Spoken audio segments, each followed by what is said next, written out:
Hello friends, welcome to learner.com। इस समय हम लोग बैठे हैं इनोवा हाई क्रॉस के टॉप वेरिएंट ZX ऑप्शनल में। और इस वीडियो में हम लोग बात करने वाले हैं स्टीयरिंग कंट्रोल्स के बारे में। तो एक एक करके आपको बताएंगे सभी कंट्रोल्स, उनका क्या फंक्शन रहता है और कैसे उसे ऑपरेट करते हैं। तो स्टीयरिंग कंट्रोल्स आपको यहाँ पर लेफ्ट और राइट दो हिस्सों में दिखाई दे रहे हैं। लेफ्ट साइड के जो कंट्रोल्स हैं, आइए एक एक करके चेक करते हैं। तो ये जो आपको नेविगेशन कीज दिखाई दे रही हैं, ये गाड़ी के मल्टी इन्फॉर्मेशन डिस्प्ले जो कि आगे है, इसे ऑपरेट करने के काम आती है। तो यहाँ से आप मेन्यू आइटम्स में लेफ्ट, राइट, अप या डाउन और किसी भी आइटम को सेलेक्ट करने के लिए ओके को आप प्रेस कर सकते हैं।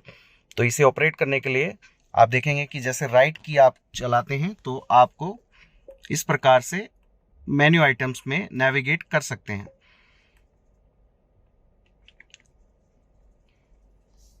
किसी भी मेन्यू आइटम से बाहर आने के लिए आप बैक की का प्रयोग कर सकते हैं, जो कि ये की है।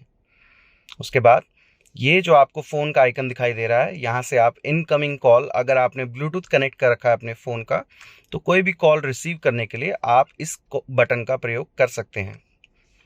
वहीं नीचे दी गई कीज़ में ये हैं वॉल्यूम कीज़, जिससे कि आप जो मीडिया प्ले हो रहा है उसकी वॉल्यूम को बढ़ा या घटा सकते हैं।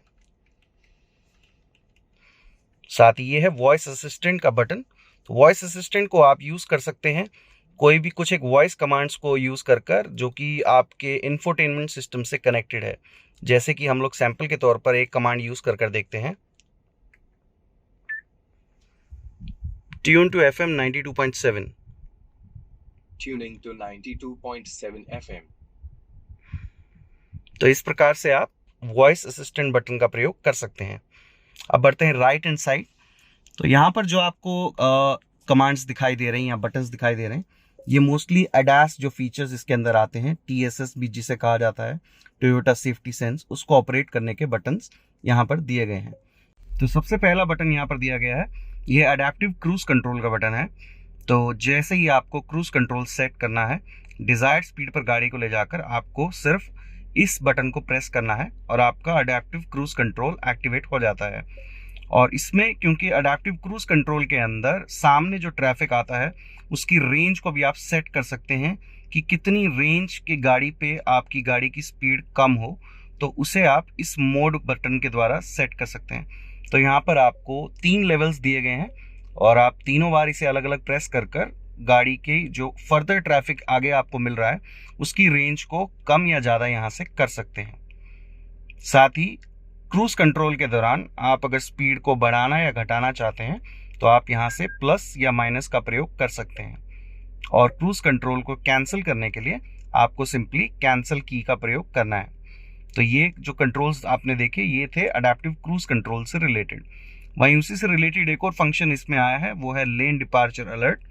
तो उस फंक्शन को अगर आप डिसेबल करना चाहते हैं तो आप यहाँ से कर सकते हैं।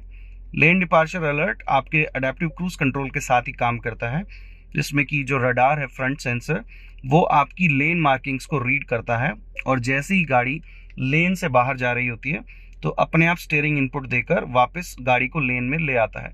तो अगर आप इस फंक्शन को डिसेबल करना चाहते हैं तो आप इस बटन का प्रयोग कर सकते हैं।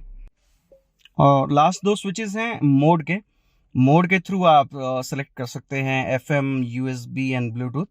तो इसे आप प्रेस कर कर इंफोटेनमेंट सिस्टम में जो सोर्स ऑफ प्ले जो आप कर रहे हैं वो आप यहाँ से चेंज कर सकते हैं। और साथ ही ट्रैक्स को स्विच करने के लिए यहाँ से आपको स्विचेस दिए गए हैं। तो आई होप इस वीडियो के थ्रू आप सभी स्टीयरिंग कंट्रोल्स को अच्छे से समझ पाए होंगे। अगर इसके अलावा और भी कोई जानकारी आप चाहते हैं तो आप मुझे कमेंट्स में लिख सकते हैं। और हमारे चैनल पर ऐसी बहुत सारी वीडियोस अपलोड हो चुकी हैं, उन सभी को देखते रहने के लिए प्लीज़ हमारे चैनल को सब्सक्राइब कीजिए। Thank you very much for your time.